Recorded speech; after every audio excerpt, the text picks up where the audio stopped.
Lodge of Health. If you're new here, welcome for the first time. And if you've come back for more videos, thanks for being here also.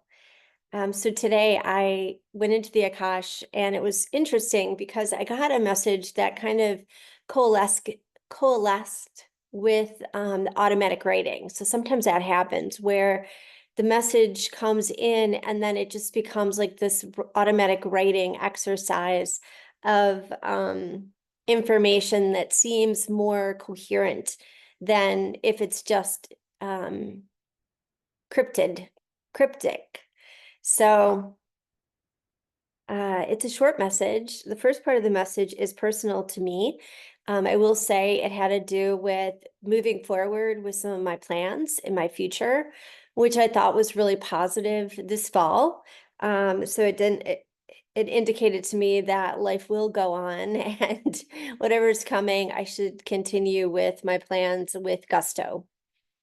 Um, let's see. Let's find your truth. It rests within. The dark ages are coming to an end soon. Rejoice. Find the well of hope. It's there for you and all.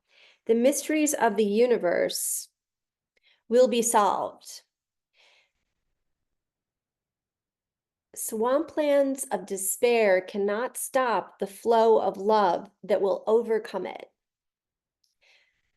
Caracas, Venezuela came up, New Mexico, maybe Belize, Paraguay. Changes will come fast and furious. Be prepared. I said, how should I be prepared? And they said, ready your heart for excitement, intrigue, change. You signed up for this. What is your calling? What are you here to do? Ask yourself these questions. What are we here to do? What is our calling specifically to who we are?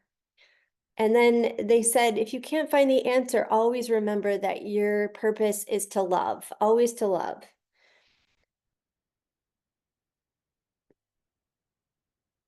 Stay out of fear. Change your routines. Mix it up.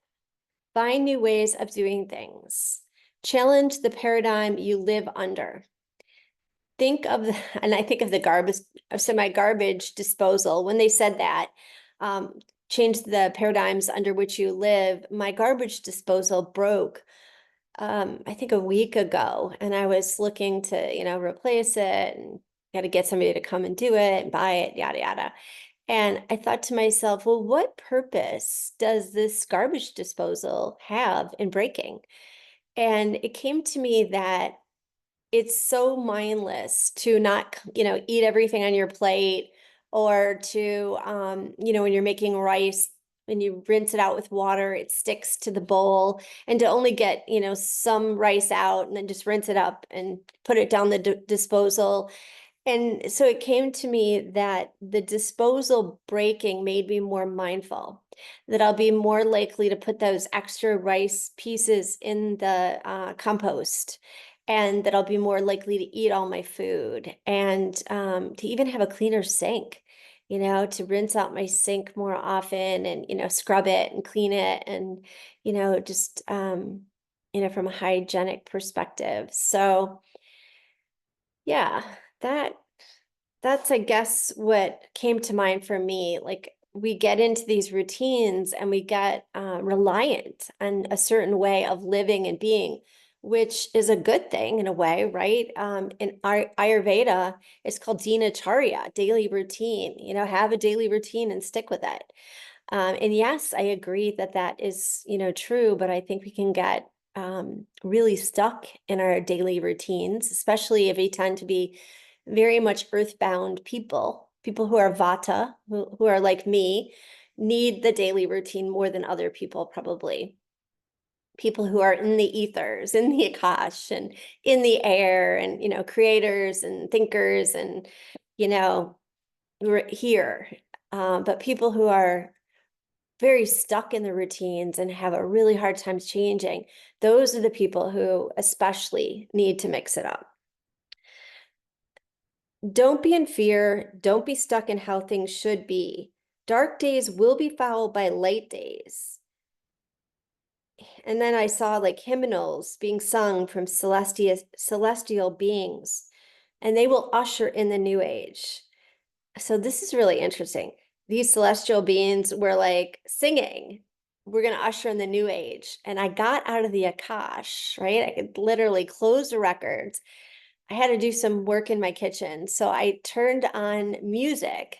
And the first song that came up was Radioactive by Imagine Dragons. So it's all about this message. How long will darkness go on? I asked. And they said it depends. It could go on for months to years. Do we determine how long it'll happen? Are we in control? And they said, absolutely. It'll be much shorter if you all work together. You have agency to turn the ship to shore, they said. A new shore, which is in store. And then the Falkland Islands come up all the time. I have no idea why. And then I could see like two trajectories of how things could be. One is later than the other. You get to decide your path. You can go the light path or the dark path. Friends will be uncovered in the least expected places. And I said, is that a message for me or everybody? And they said, for everybody. Enjoy your beautiful day. Don't stay too long. I don't know what that meant. Don't stay too long. Make decisions and move on. Maybe it means that. Don't stay too long, make decisions and move on. I want to share one other thing with you before I get off.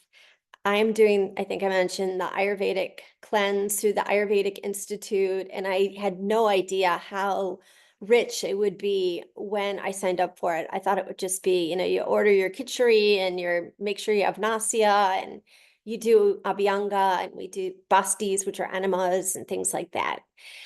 But it actually has turned out to be an hour-long live session with the team there every day.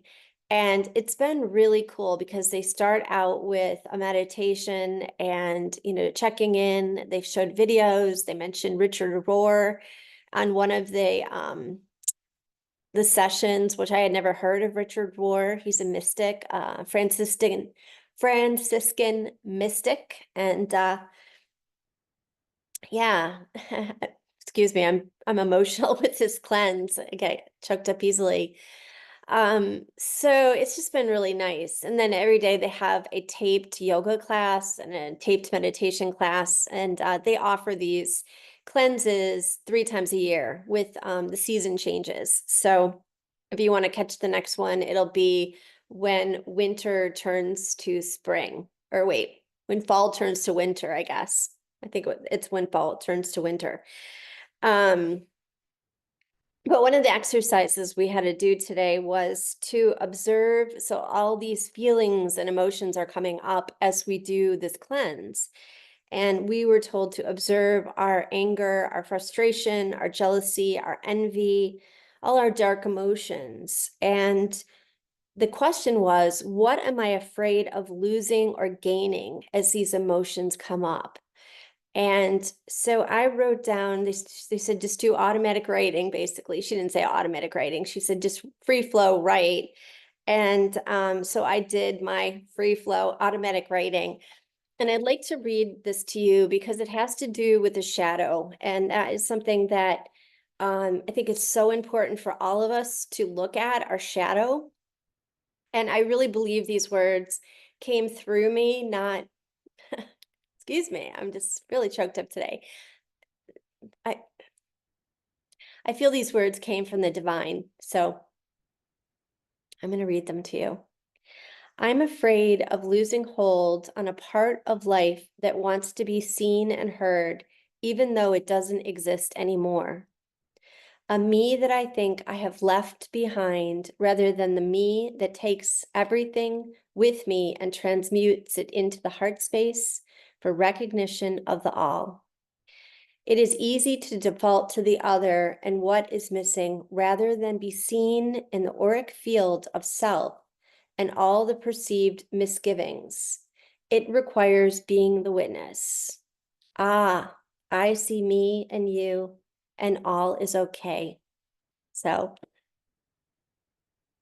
I see you and I see me and all is okay. I think I'll leave it there. Have a great day. If you have questions, comments, you want to subscribe, please do so. I'm going to keep this going as long as Spirit tells me to. So I will see you tomorrow.